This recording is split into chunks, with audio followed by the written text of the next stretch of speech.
So I have my right-handed underhand roll, which is just like that, okay? Now you have a pitch skip that is right-handed, and that's just like that, okay? Now you have a backhand, right hand, okay? So that's gonna be just like that, okay? Now let's flip it over to the other side. This is going to be a left-handed underhand roll cast, which is like that, okay? And now we got a left-handed pitch skip.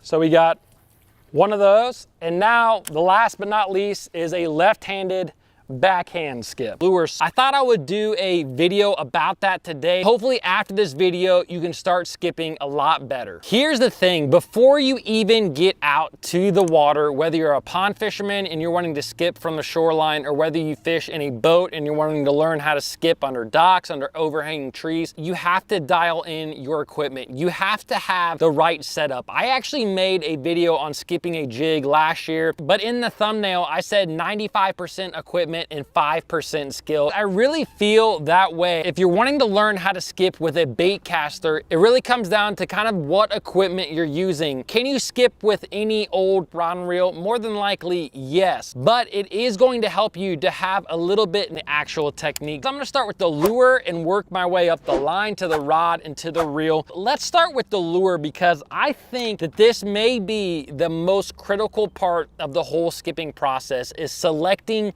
the right lure. Believe it or not every lure in your tackle box is going to skip.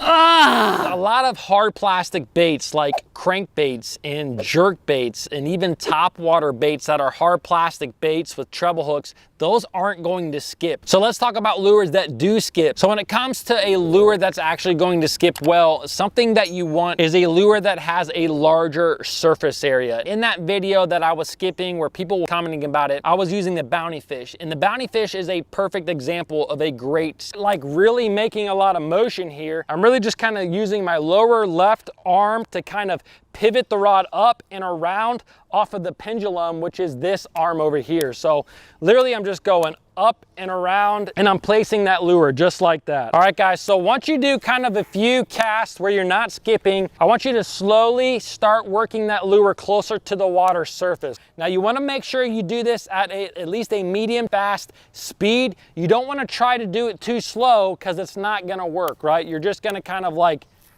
it's just not going to skip real well. You're slowly just making it a little bit closer to the water surface, and eventually you're just going to start the skipping process. Now, once that bait starts to skip, this is what you want to do. I'm not sure if you noticed right there, but as that bait is skipping in, I'm going to raise my rod very slowly, and I'm going to feather the spool. I mean, just applying the little amount of tension to my spool. I'm coming around, making a loop, raising the rod, feathering the spool. So the lure goes in, around, and skips in. Guys, you have to realize that this is simply going to take a lot of practice, okay? You're not just gonna go out there and be an all-star right away. You got to practice this.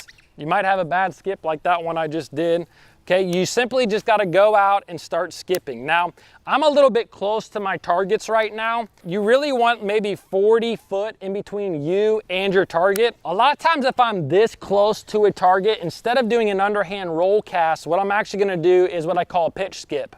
Okay, and basically I'm going to pitch it like I would a soft plastic, feather the spool. So that's kind of the backhand that you can do. See, there you go.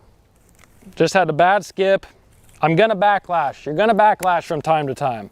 You gotta have a quick thumb ready for that. After you master the underhand roll, the pitch skip, and then the backhand, then what you're gonna wanna do is start doing everything with the other hand. This is going to be a left-handed underhand roll cast, which is like that. And now we got a left-handed pitch skip. So we got one of those. And now the last but not least is a left-handed backhand skip. Guys, those are the 6 pitches that I'm wanting to show you guys how to do. Guys, I hope you enjoyed this video. If you did, give me a thumbs up. I hope you start skipping a lot better. Please subscribe, hit that bell, and I'll see you guys in the next video.